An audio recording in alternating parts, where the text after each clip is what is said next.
সকলকে আমার আনন্দিত জয়গুরু। পরম পূজ্যপাদ শ্রী শ্রী আচার্যদেবের আলোচনা থেকে আলোচনা করব আজ। প্রাতে প্রার্থনান্তে আচার্যদেব বড় নাটমণ্ডপে বসেছেন।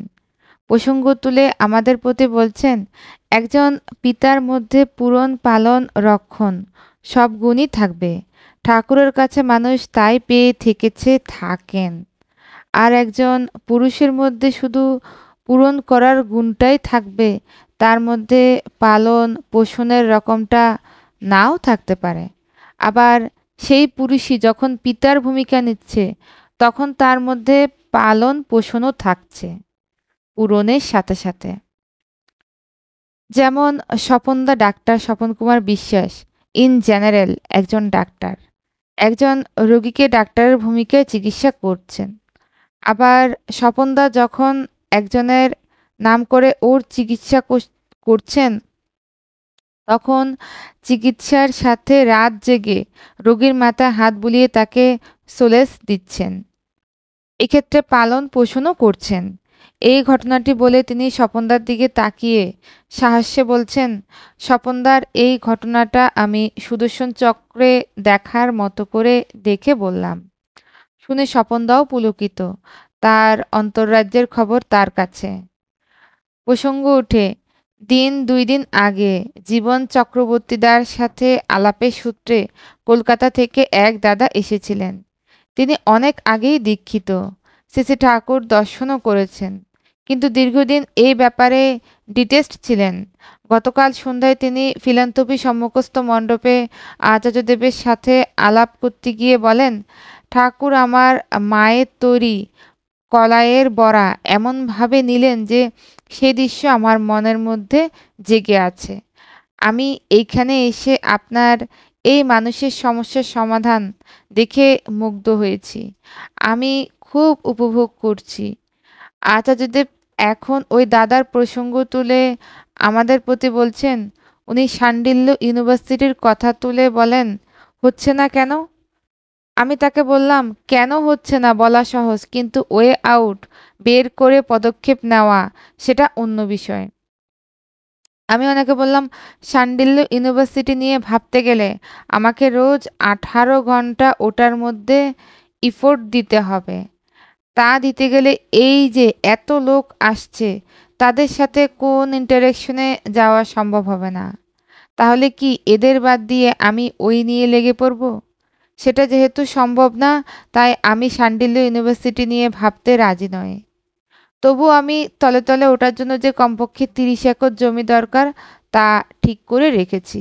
পরম পূজ্যপাদ শ্রী শ্রী আচার্যদেব বললেন, এখন যে দেবীপুরে অ্যামস হয়েছে, ওই জমিটাও আমি ইউনিভার্সিটির জন্য দেখতে গেছিলাম। দেখলাম ওখানে জলের ক্রাইসিস। তারপর এখন তো গঙ্গা দারোয়া প্রকল্পের কাজ এগুচ্ছে, জলের সুরাহা হয়ে যেতে পারে। আমি রিখিয়া দিকে জমি দেখছি। এসব আমি নিজে একা করেছি। কাছে বসা ঝন্টু সাহাকে দেখিয়ে, ও আমার বন্ধু, ওকে এই ব্যাপারে ঢুকায়নি, কারণ কথা পাঁচকান হয়ে ডানা মেলতে পারে। আবার শাণ্ডিল্য ইউনিভার্সিটির নামটাও আমি কপিরাইট করে রেখেছি, যাতে ওই নামে আর কেউ না কিছু করতে পারে। এ নিয়ে কেউ ভেবেছে? আমি তো এগুলো আমার উদ্যোগে করে রেখেছি। আমি ওনাকে বললাম, এই ব্যাপারে আপনারা প্ল্যান করে কি করবেন সেটা নিয়ে ভেবে আমাকে বললে আমি তখন তার মধ্যে যা করণীয় তা করতে পারি। তখন উনি বলেন, আমি দেখছি কি করা যায়। প্রসঙ্গত বলছেন, আমি অযথা বাক্যব্যয় করতে চাই না। যেটা হওয়ার দিকে অনুকূল পরিস্থিতি হচ্ছে সেটা নিয়ে আমি আমার ভাবনা প্রচেষ্টা দিতে চাই। যেমন এখন গঙ্গা দারোয়া নিয়ে আমি জল সম্পদ মন্ত্রীকে যেভাবে উদ্বুদ্ধ করলাম, কথাটা তো পার্লামেন্টে উঠেছে। আমি ওনাকে বললাম, আপনার স্ট্যাচু বানিয়ে দেব ইত্যাদি। সেদিন ওই মন্ত্রীর সাথে সাক্ষাৎ করার মতো শারীরিক অবস্থা না থাকা সত্ত্বেও ইঞ্জেকশন নিয়ে ব্যথা সহনশীল করে তার সঙ্গে আলাপ করে গঙ্গা দারোয়া নিয়ে কথা বলেছি। এইভাবে আবেগের সাথে বলতে গিয়ে আচার্যদেব তার অন্তরের ভাব সম্পদ উদ্ঘাটিত করে চলেছেন। বলছেন, আমি কিন্তু এই যে বসি, এদের কারো জন্য বসি না। বসি একমাত্র ঠাকুরের জন্য। তিনি খুশি হবেন তার জন্য। এরা কেউই কিন্তু থাকবে না, সব মারা যাবে। তাও আমি তাতে লেগে থাকব। আবার সবকিছু পূর্ণ পূর্ণ থাকবে, তাতেও ঠাকুর মগ্ন থাকবে। আমার কিছু লাগে না। এই যে মাইক, তার সম্মুখে উপস্থিত ভক্তবিন্দুদের শোনার সুবিধার্থে মাইক দেওয়া হয়। যা কিছু দেখছেন, জিনিসপত্র দিচ্ছে, এই সব আমার কিন্তু কিছুই লাগে না। আমি ঘরে একটা কণাও ঢোকাই না। আমার মানসিকতা যদি এইরকম হয়ে থাকে, তবেই আমি ঠাকুরের। আমি ঠাকুরকে ধরেছি ঠাকুরের মতো হব বলেই, তার থেকে এক বিন্দু কম নয়। আমি দাদা দারুণ চালু, আমি এতটুকু ঠকতে রাজি নয়।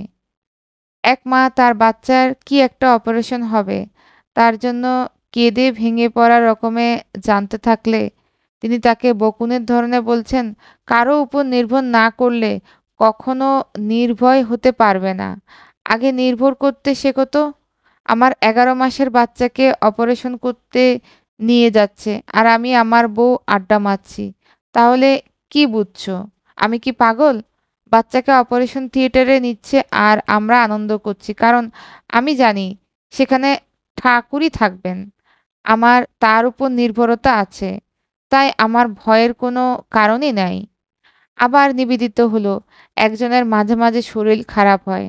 তাকে সোজাসুজি বলছেন, মাঝে ঠাকুরের কাজ করো, মাঝে বাদ দাও।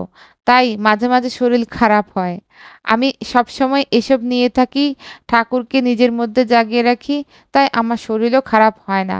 ৩৬৫ দিন একই জিনিস চলে, ছুটি নাই। তাই কখনো ছুটি নেওয়ার ইচ্ছা হলে শরীর খারাপের ভান করে ঘরে থাকি। ঠাকুর আমায় এমন করেই দিয়েছেন। আজ ইষ্টপ্রসঙ্গ এ পর্যন্তই। সকলকে আমার আনন্দিত জয়গুরু।